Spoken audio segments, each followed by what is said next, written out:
We have a few things to talk about. We need to talk. A few days ago, we put out a Q&A on my Instagram. I also put a little thing in the community asking you guys what type of questions you want to ask us, because in our videos, I feel like we just have a good time. We just try to have fun, and we don't go very detailed in all the nitty-gritty of like what this project really entails. So I feel like today we can kind of answer a few of them. Yeah, I think it's a great idea. First one, what do you do for a living? I feel like we can go to you first for this one. So I'm a program manager at a tech job. What that means, very simply, is I just tell people what to do, and I make sure that they do it. Yeah, and then what I do is what you guys see. So I actually do content creation full time, so YouTube, Instagram, TikTok. What made you guys buy an abandoned home? Didn't you answer that in your first video? It's cheaper than a livable one. It is cheaper. Well, my dream has always been to have a mid-century modern home. And if you want a nice one of those, that is not in budget. So when we came across this listing, or you came across this listing of this house, it was kind of like the opportunity. And that's why I fell in love with the home, was because of the style of the home. You fell in love with it for different reasons, right? Yeah, I think there's just good value for what it was. Yeah. Good location, good view, good value. A good project. Fun project. I've always actually wanted to get like my hands dirty and have something like really big that I work on. Do you guys have any construction experience? Oh, that's a good one. Me, no. I've just done DIYs. I have never really even renovated a place. Personally, me, no. You? I think a little bit. Not like directly. Like, I've never worked true construction before, as you guys can probably tell by like the way I wore my belt. Apparently you're supposed to like wear it on your hips, but I was wearing it like on my waist. I got roasted in the comments. Actually? Yeah. Even like my mom called me afterwards. She's like, "Oh, Nick, you gotta like wear your belt a little lower." Your mom called you? It was pretty funny. She watched the video? Yeah, but long story short, no direct experience, but I built a house from scratch with my dad. So I kind of like picked up on like things that he did, and this is like pretty similar. Well, the renovation part is brand new to both of us. Yes. You have the background in engineering. Yes. So I went to school for electrical engineering. So like a little bit of a background there. So going off that question, this one's for you, Nick. I keep wondering what Nick's educational or professional background is. He has a lot of knowledge. So a bit of backstory. I guess, I went to school for electrical engineering. So I can't legally say I'm an engineer, but I have an engineering background. So that makes me kind of useful. Okay, you kidding me? Like I'm a little bit technical on things. So when it comes to like reviewing structural plans and like just figuring out how things go together, that's kind of what I enjoy.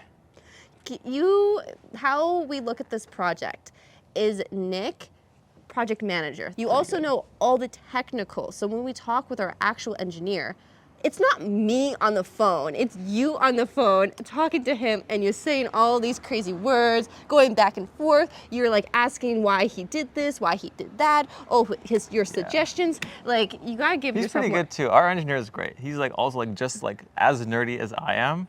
So like, talking to him, it's pretty nice. But he never gives himself credit. He always says, "Oh, I don't know that much." But he, like, as you can tell from all the videos, all those facts he just spits out, no one knows this stuff unless you're kind of in this industry. Hopefully that answers the question. I'm not like in construction. I just have a background in engineering, and like I'm also curious.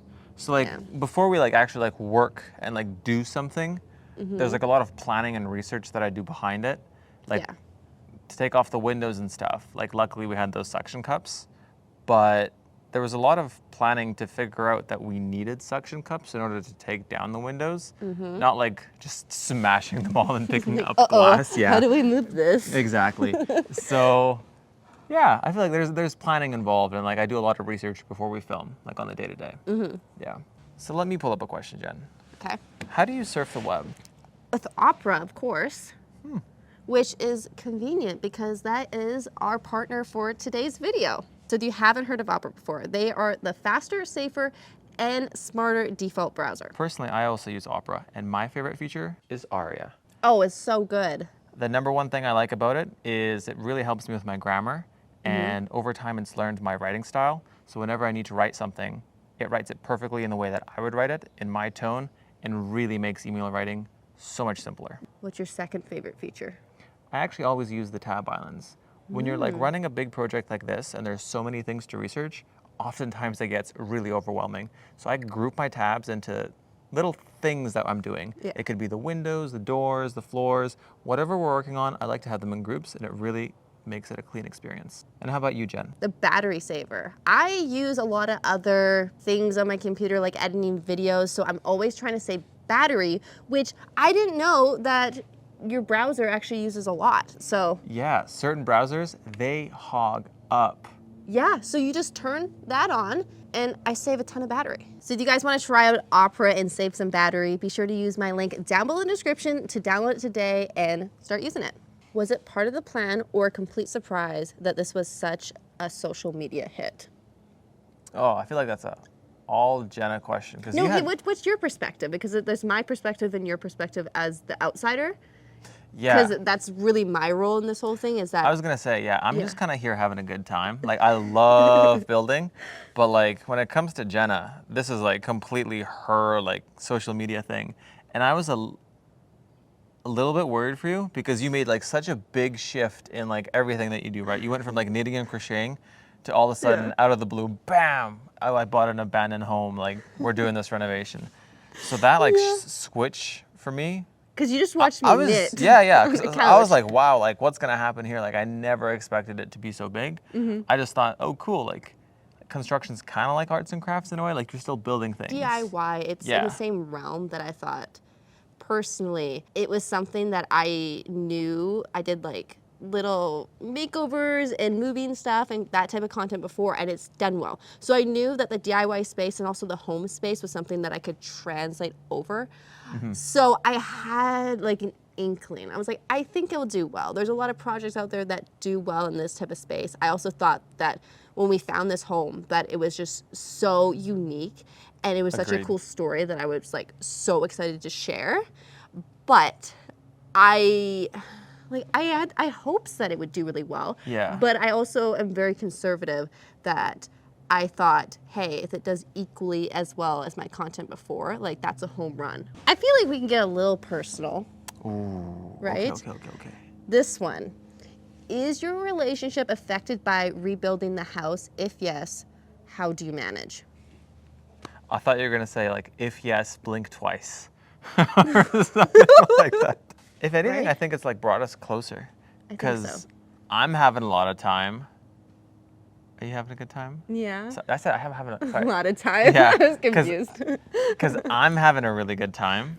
Are you having a good time? Oh, I have such a good time. I actually really enjoy like this time of quality time with you and like doing these type of things. Yeah. I really enjoy that. A lot of people find it very frustrating, which I get it because with certain people, I would find this so frustrating. Yeah, like certain people, you're just like, I do not want to do this with them. I want to do something else. Yes. But with you, I don't get frustrated. I feel like we work really fun. so well together. Yeah. It's kind of like arts and crafts.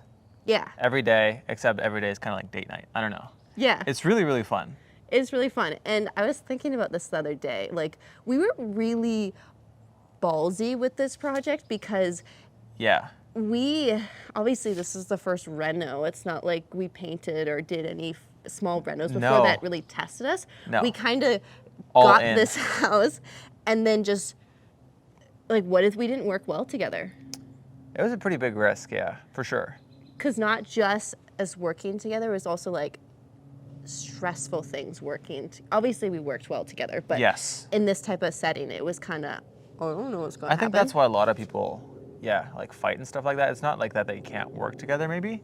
Maybe they, like, for certain things they can work well together. But it's like that and then the addition of stress. That's kind of what makes it very difficult. And it happens so that like even under stress, we're like very patient and nice with each other. So it's never really because there is lots of stressful times. I feel like the stressful times are not here though. When we're here, we don't bring the stress here. Absolutely and I think that's the difference. The stress is more at home when we're trying to figure the things out and we're like, this is not working. Oh no, we got bad news on this. It's not here. We kind of take the bad news of what we see in the house and just kind of like, okay, how are we gonna solve this? but at home they're I was like stresses we can't solve. They're external, and that's when it's tough. Yeah, I was definitely not doing well while we were getting everything sorted for the permit. That was like a stress so that stressful. no one saw on video. Yeah, but that was at home. Here, when I'm here, it's kind of like I'm in like my little Zen mode. Yeah. And we're just working. We're having a good time. So. It's weird because this is a place where we kind of forget about the stressors. Yeah. As weird as that sounds. There's no stress here at all. Yeah. This one's a really fun one. If you hired out any of the projects you've completed so far, which would you choose? I know which one I wouldn't want to do again. Honestly, it would probably be the drywall removal. Oh, that's the same as me. That's the one I would hire out, even though that's probably one of the priciest ones probably to get someone to do. Yeah, because it's just so time consuming. You need like really a lot of manpower to get in there. Yeah. Get all the rooms done and down. Yeah. Definitely the drywall. That was 8 days, like 8 full days. And me. It's heavy. Luckily there wasn't asbestos or anything in it. That would have racked up the bill so much. Oh my gosh. Yeah. So we were just grateful we didn't have asbestos in the drywall insulation or any of that. Yeah. But that one, I was very glad when we finished. I was like, that's it. Did we tell everyone how lucky we got with the bin too? Oh no, I don't know. Yeah. So our bin has like a maximum weight capacity of like 10 tons. Yeah. And when they dumped it and they gave us the bill back, it was 9.5 tons. And you can't go over 10 tons. And you can't go over 10 tons. Yeah. But the craziest thing is, like, I was worried. I was secretly so worried the whole time we were loading that bin, because each one of those like drywall pieces is not like just regular drywall. It's like gypsum and then plaster on top. No, because it's heavy. I could only carry one, I think, full piece and throw it in. Like that's how. And I can lift a lot. I feel like for sure. I feel like I'm strong. But no, and to think about, you had to manually put each one in the bin by itself. Yeah. It was a lot. It was a lot of work. It was pretty rough. So this one, definitely the most asked question. Over all the social media, a lot in the comments. Especially recently. And this is the main reason why I wanted to do the Q&A, just because I wanted to give a full explanation. Yeah. Okay. Why not just tear the whole thing down and do a total rebuild? Honestly, great question. It is, because if you look at this, there's not much here. Like, it's pretty much almost like a tear down. Yeah. And and that's what probably most people would have done with this, but we found out, maybe not everyone. Not everyone. Because the issue, I guess this is more for where we are. It is extremely expensive, one, to build from the ground up. But if you have a renovation, a fraction of the cost. Yeah, like a tiny fraction of the cost for sure. Yeah, because there's so many different costs with a new build, with the different coating, the different foundation, the new restrictions on what you can even build. Like, there's like endless things when it comes to a new build. But for a renovation, you kind of get grandfathered in. For a lot of those things, because you're working with like the existing structure, right? Not to bore everyone with like the super technical stuff, because the super technical stuff we kind of go over on our Patreon. Yeah, in our podcast. In our podcast, week over week, where we kind of like talk about the nitty gritty of stuff. But at a high level, here in British Columbia, where we are, for new homes, you're required to make them almost passive homes, which means that your exterior walls have to be like super thick, your roof has to be super thick and really well insulated, and all of that costs so much money, which is why we kind of found this place and just chose to renovate. Yeah. Another reason why I wanted to renovate is if we tore this house down, we would not be able to recreate this house. Like, what is here, once it's gone, it's gone. Yep. With the new coating and everything out there, you are not allowed to build what is here. You have to build farther from our property lines. Farther from the property lines, the offsets are bigger, the square footage is smaller. Your roof, we have a really, really pretty like small fascia, which is kind of like the thickness of the roof. The thickness. And nowadays they make you do like R40, R60 in your roof, which is, for all the builders watching, that's a lot of insulation you got to put in. That's like 2 feet of insulation. Yeah. There's no way you're getting kind of like that really pretty thin roof line that we have now. Yeah, so if we tore down this mid-century modern home, It's just gone. No one can rebuild it again, at least here. This is where I'm talking about a lot of other cities or in different countries. This does not apply. Yep. It's because we are here in this location and this is the rules we kind of have to go by. And I think that actually segments quite nicely into like another question that we had. What is your vision for the house? So firstly, we want to address that we are not destroying this mid-century modern aesthetic Putting of the up home. a farmhouse. Yeah. Big farmhouse, huge slanted roof. Yeah. Yeah, we're going to destroy the fireplace behind us, paint it white. Oh, no. That will destroy us. Yeah. No. The big vision here is to keep the same structure of the house. So the walls don't get bigger. We get the same balcony. We get the same garage, Same front door. ceiling heights, everything like that. Everything, the size of the home inside is the same. So I really want to recreate the mid-century modern home. But again, we're in 2024. I don't really want it like 1960, you know. Yeah, there's certain things that like we would love to kind of improve and make a little bit more modern. Of course, like we're gonna have different plumbing, different electrical, different lighting in the house. We're gonna have AC. There's gonna, you know, there's newer things nowadays, but the general aesthetic of the house will still be mid-century modern, or that's what we're trying to go towards. Yeah, so like the wall paneling that used to kind of be behind me. Yeah, we used to have beautiful wall paneling. It's coming back. It will be back. We found a place that can pretty much replicate it, so we're gonna bring that back into the home. We changed the layout of the house slightly, so we're unfortunately not getting the same kitchen. It's not going to be that orange and blue kitchen.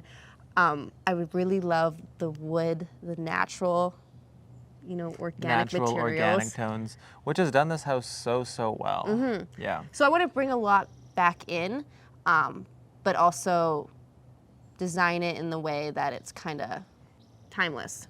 That's a good word. Timeless. I think this is a good one for you. Ooh. What happens when it rains while the roof is off your house?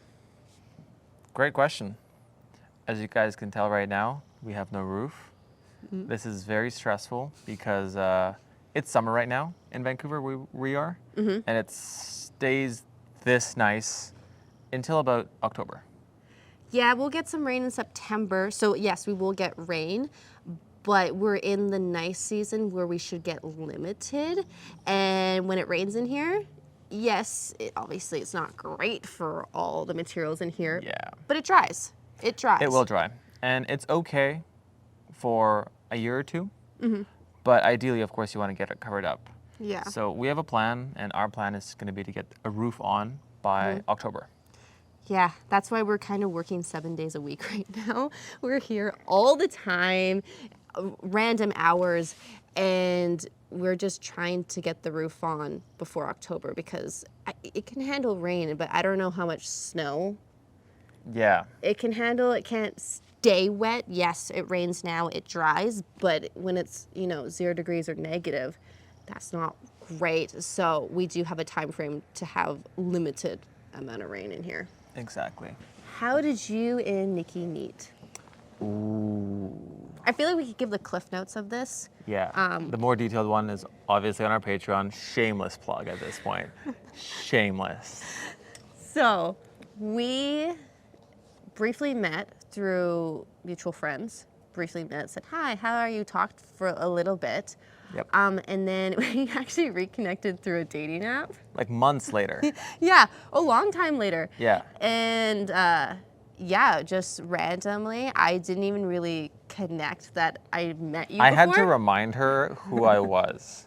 Like, I've met you, and I was like, oh yeah, we did meet. Yeah. And so, yeah, it was through a dating app. Have you got a date when you want the renovation to be finished by?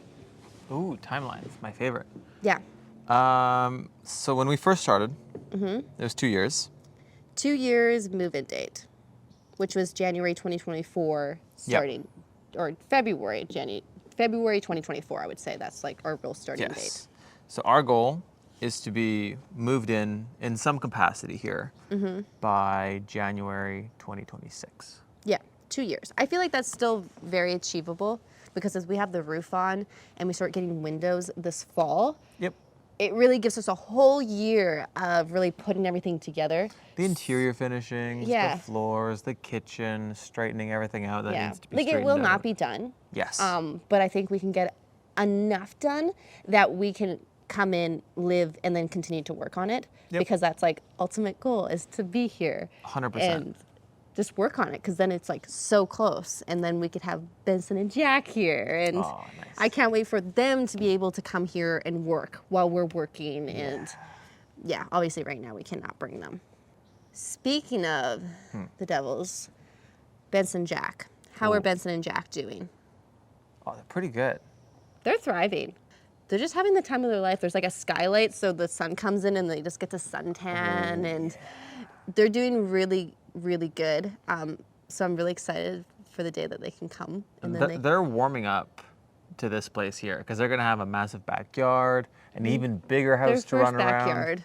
Yeah. Because they never had a backyard before. Also, update, I guess, with Jack. His thyroid issues. Oh, don't get me started.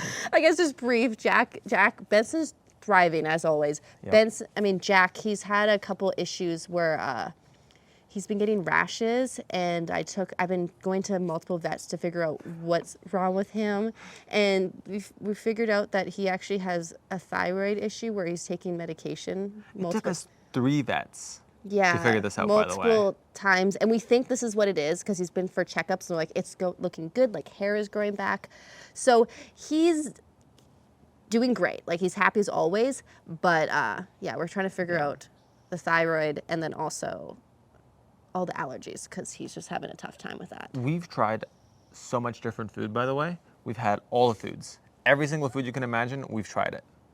Yeah. The only thing we haven't tried is like a pure 1-ingredient diet. Just carrots. Just carrots, or like just watermelon. But like I feel like that's too extreme. No, you can't. Yeah. So we've had like raw food, different kibbles, hyperallergenic kibbles, everything. and his rashes are still there. So it must be like something environmental. I don't know. Do you have a contractor or contractors lined up to do the rebuild? I do understand how you save money doing the demolition by yourself. That's a great question. You're looking at them right here. Hi. This is our contractor. Not a licensed contractor. We're owner builder. This is the owner builder. Yeah. But we're doing the rebuild. We're doing everything ourselves. Yeah. It's faster, I think, cheaper for sure. Oh, 100%, yeah. And we kind of get like a little bit more say in like certain things that we want done a certain way. Because sometimes we just it's different. I feel like people know this. When you're doing something for yourself, you treat it a lot differently than for someone else. So us doing it all ourselves, we're really putting in the extra mile, the extra details, really researching everything because it is our home. This is something we're gonna live here. We want it to be safe, to be comfortable, quiet, clean, all that stuff. So yeah, we're gonna be doing it all ourselves. Doesn't mean we're gonna be doing everything here ourselves. There are things that we're gonna hire people like a plumber. We're not gonna do the plumbing. I don't really want a leak behind my walls. You don't want to be responsible for the leak. Yes. That also like HVAC, doing all the ducting and stuff like that, all the calculations. Like that's a good one. The top roof, like the torch on. Yep, we're also gonna have a professional do that as well. We're gonna build the roof, but they're gonna finish it for us. Yes. Anything else that we're hiring out? No, I think that's it. Everything else we're doing? Pretty much. Window installation. Yeah. Insulation installation. Yeah. Rain screening and exterior finishes. All of that, yeah, all us. Wow. Not to say that we're not like working with like an engineer, a structural engineer, a geotechnical engineer. The connections engineer, person. Building envelope engineer. We have like a lot of folks that we're working with kind of like in the back that are kind of like they approve everything. Approving everything that I'm putting forth. So how it normally works is, we have this project. Before we even gave it to the engineer, we needed to like draft up how it looks like on the computer. Our floor plans, we have the renderings, we have everything was designed. Yes. Beforehand. Exactly. And we put this forward to the engineer and he reviewed it and he said, yeah, you can't do this here. You need to put this there. And then, he put his like little stamp on it that this is structurally sound.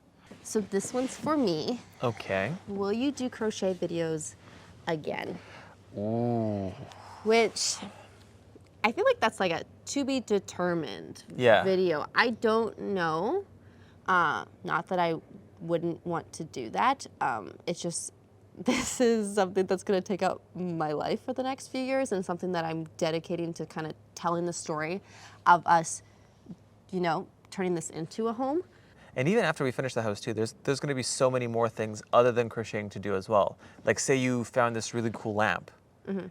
You actually have a garage now. We can work together and build this really cool lamp. We can make furniture. Yeah. We can, you know, continue all these DIYs. Like, it's okay, if we can build a house, I think I can build a chair or anything like that.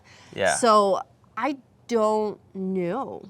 I like how we can see the street light from the kitchen now. Yeah. This will be the kitchen. Yep. Yeah, the street light just went on. So I think that's our cue. So I hope we answered enough questions about it. Maybe in the future, maybe 6 months, we'll do another Q&A. But thank you for everyone that sent them in, and we'll see you guys on Wednesday. Yeah.